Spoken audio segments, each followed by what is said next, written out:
नमस्कारः। एक बार फिर से आप सभी विद्यार्थियों का हार्दिक स्वागत करता हूं, अभिनंदन करता हूं। आज का टॉपिक अपना यण संधि है, तो आइए शुरुआत करते हैं गायत्री मंत्र के साथ। ओम भूर्भुवस्वः तत्सवितुर्वरेण्यं भर्गो देवस्य धीमहि धियो यो नः प्रचोदयात्। अस्तु, सरस्वती नमः। आइए शुरुआत करते हैं यण संधि। पिछली कक्षाओं में आपने जो 12 संधियों का सिलेबस पढ़ा था, उसके अंतर्गत हमने शुरुआत की थी माहेश्वर सूत्र और उच्चारण स्थान। उसके बाद में हम जो पर्टिकुलर सिलेबस में निर्धारित है वो संधि हम पढ़ने वाले हैं। और आप देख पा रहे हैं कि आज इस कक्षा में आप जानेंगे कि जो प्रत्याहार निर्माण प्रक्रिया थी और उच्चारण स्थान था, उसका क्या महत्व है। तो सबसे पहले हम इस सूत्र विधि के माध्यम से पढ़ने वाले हैं। तो आप स्क्रीन पर देख रहे हैं इको यणचि, जो यण संधि विधायक सूत्र है। क्या है? यण संधि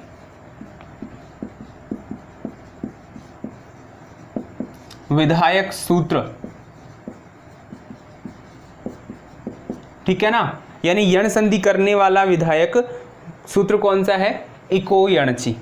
अब इसको हम देखिए टुकड़ों में करके देखते हैं, जिसको हम पदच्छेदः बोलते हैं। तो क्या होता है, देखिए हम इसको अलग अलग करते हैं। तो इकः यण अचि, पहले इसका अर्थ देखते हैं। इक के, ठीक है, यण होता है। अच यानी अच, पर का मतलब होता है उत्तर, उत्तर का मतलब बाद, दूसरा पद, ठीक है। में रहने पर देखिए 3 पद है और अर्थ हमारा इस प्रकार बनेगा। आपको ये चीज भी ध्यान रखनी है यहां पर कि मात्र 3 पदों में ही पूरी यण संधि यहां पर निर्धारित है। कैसे? इक के। अब इक के क्या अधूरा अर्थ है, तो उसको हम पूरा करने के लिए आगे बढ़ेंगे। उससे पहले आपको ये चीज़ समझनी है कि यण होता है, यानी कुल मिला के इक के स्थान पर यण होता है, ऐसा कुछ हमें पढ़ना है। और कब? अच पर का मतलब होता है, क्योंकि आपको पता होना चाहिए कि संधि में कम से कम 2 पद होने चाहिए। और इधर वाला प्लस से बाईं तरफ वाला जो होता है वो क्या होता है? पूर्व पद। और इधर वाला यानी राइट वाला उत्तर पद होता है। पूर्व और उत्तर, पूर्व या पर भी बोल सकते हो आप इसे, ठीक है। तो ये पर में होना चाहिए क्या? अच। अब ये क्या है? देखिए यहां पर इक, यण और अच, ये क्या है? आपको मैंने बताया था कि 42 प्रत्याहार होते हैं और उसमें से आपको एक एग्जाम्पल के रूप में इक भी बताया था मैंने। तो यहाँ पर 3 प्रत्याहार हैं, पूरे सूत्र में 3 प्रत्याहार हैं और तीनों के आधार पर यहाँ पर अर्थ बताया गया है। तो देखिए अब ये 3 प्रत्याहार हम निकालेंगे कैसे? तो आपके पास लिखा हुआ होगा माहेश्वरी सूत्र, वहाँ जाकर आप ढूंढ सकते हैं, पता कर सकते हैं कि इक क्या होता है, यण क्या होता है और अच क्या होता है। हम भी बात करेंगे, लेकिन इससे पहले एक चीज़ है जो मैं आपको बता देना चाहता हूँ।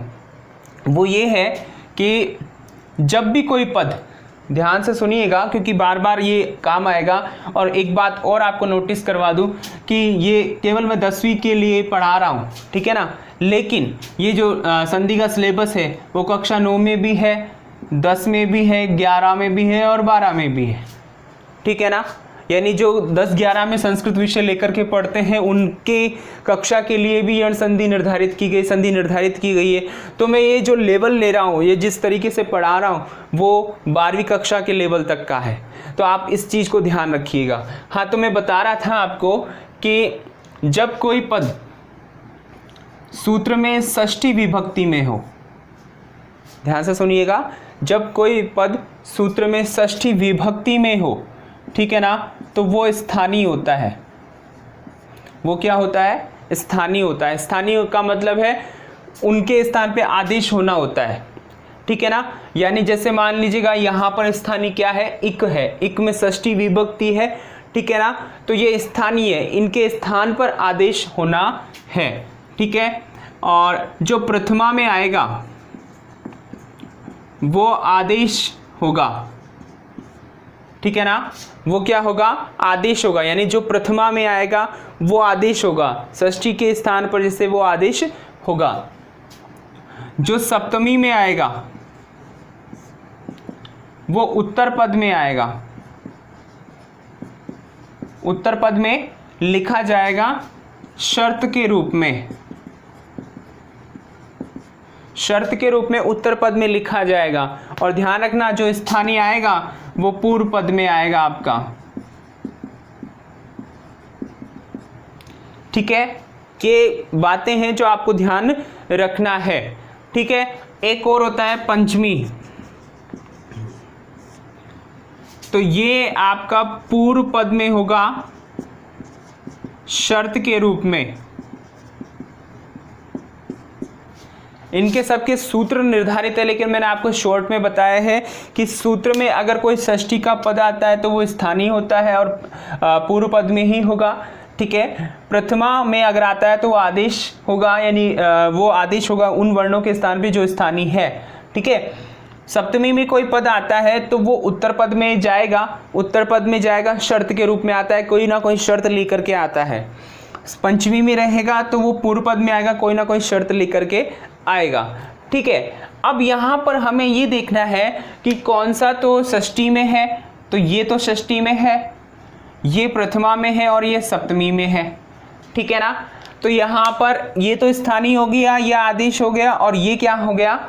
ठीक है, शर्त हो गई। तो समझ में आ रहा है ना आपको ये चीज़ कि क्या कहना ये चाह रहे हैं, ठीक है। अब आगे देखिए वृत्ति क्या कहती है। वृत्ति क्या कहती है? हमारा अर्थ पूरा एग्जिट नहीं हो पाया है, ठीक है ना, वृत्ति के माध्यम से अर्थ पूरा होगा। तो देखिए इकः स्थाने, इक के स्थान पर, ठीक है, इक के स्थान पर।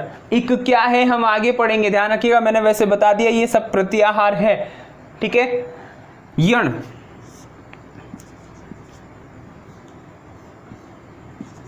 यण स्यात् हो, ठीक है, या होना चाहिए या होता है, ठीक है। अचि, अच पर, ठीक है, में हो, ठीक है, या आप इसको ब्रैकेट में कर सकते हो, अच संहितायाम विषय, संहिता का विषय पर में हो। अब क्या अर्थ निकला यहां समझना है ध्यान से।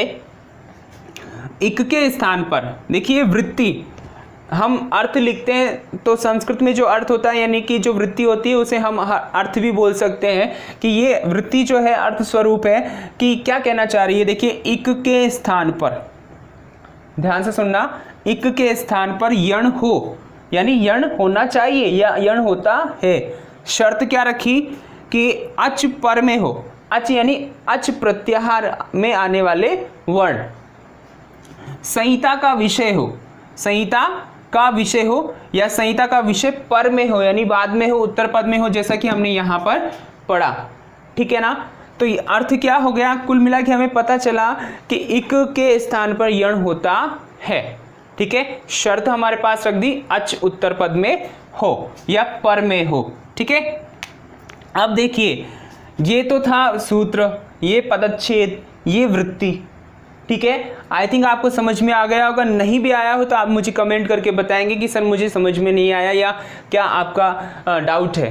ठीक है, अब व्याख्या में देखिए, अब यहाँ पर हम देखेंगे कि इक नाम, इक क्या होता है। ठीक है, इक क्या होता है, तो आपने वैसे ढूंढ लिया होगा, और नहीं भी ढूंढा तो मैं यहाँ पर बता रहा हूँ। और ये प्रत्याहार ध्यान रखिएगा, वापस से फिर बता रहा हूँ, आगे आने वाली संधियों में भी काम आएंगे, तो इसलिए यहाँ पर ध्यान रखें कि इक क्या है। इक नाम यानी इक का मतलब क्या है, ई उ री री, प्रत्याहार में आने वाले वर्णों को हमने लिखा है ई उ री री। ठीक है, इक प्रत्याहार में आने वाले। फिर आगे है यण नाम। यण क्या होता है, यण का मतलब भी बताया है, कि चूंकि हम व्याख्या कर रहे हैं सूत्र की, तो यण नाम य व र ल। ठीक है, ये 4 वर्ण होते हैं। अब अच नाम, अच का मतलब क्या होता है, देखिए सीधी सी बात है, अच का मतलब होता है स्वर। ठीक है ना, लेकिन यहाँ प्रत्याहार के रूप में हम देख रहे हैं, तो अच में आने वाले वर्ण कौन से हैं, अ ई उ री री ए ओ ऐ औ, ये सारे वर्ण हैं। ठीक है, अच्छा संहिता नाम, संहिता का क्या नाम, मतलब संहिता किसे कहते हैं, नाम का मतलब है यहाँ पर एक्सप्लेन किया गया है, बताया गया है किसे कहते हैं, समीपता। संहिता का मतलब है समीपता। हमने संधि का परिचय पढ़ा था, तब भी पढ़ा था, परसन्निकर्ष संहिता, यानी संधि का दूसरा रूप क्या है, संहिता। तो समीपता, समीपता कैसे है, व्यवधान रहित। व्यवधान रहित कैसे, देखिए मैं आपको एग्जांपल देता हूं, जैसे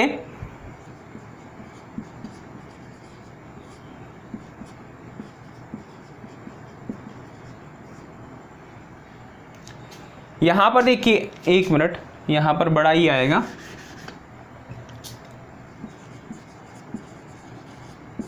यहां पर देखिए स उ ध ई उ प आ स य और अ।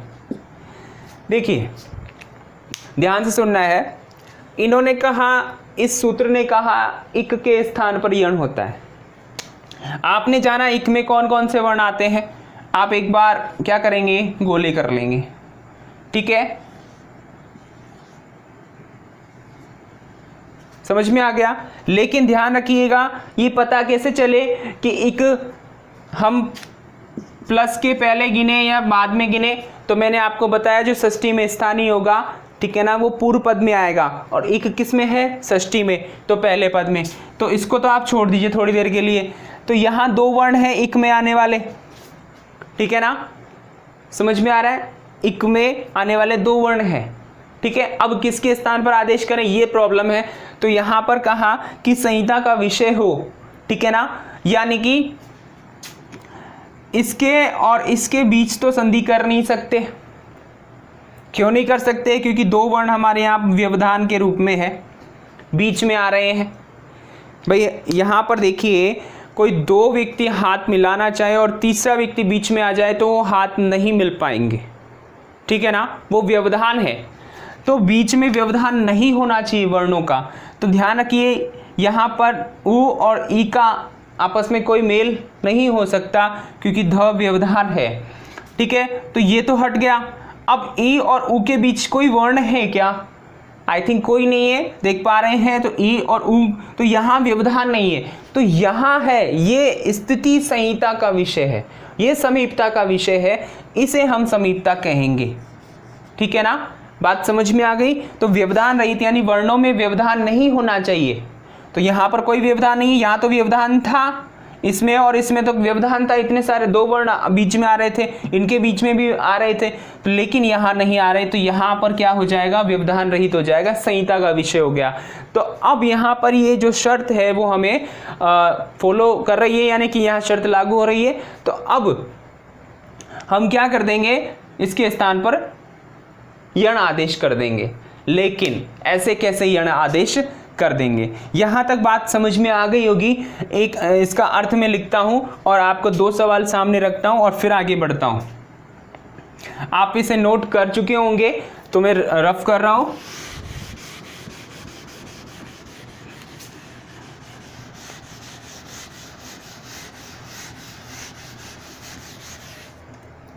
देखिए इसका जो अर्थ निकल के आया वो मैं आगे लिख रहा हूं यहां पर, अर्थात इक प्रत्याहारस्थ वर्णानाम स्थाने यण प्रत्याहारस्थ वर्णा भवन्ति। ठीक है, इसका अर्थ तो ये निकला, आ रही बात समझ में। लेकिन यहां पर देखिए अब जो हमारा सवाल बन रहा है कि इक में कितने वर्ण हैं, ई उ री और री, 4 वर्ण हैं अपने पास में। 4 वर्ण जो हैं और यण में भी 4 हैं, य व र ल। मेरा सवाल आपसे ये है कि जैसे मान लीजिएगा मैंने अभी उदाहरण दिया था सुधी उपास्य, ठीक है, समझ में आ रहा है। तो यहां पर ई था और यहां उ है। मेरा सवाल है ये इक में आपने काउंट कर लिया, ठीक है ना, यहां पर ई के स्थान पर ई को कौन सा वर्ण आदेश करूं? ठीक है, मेरा सवाल ये है।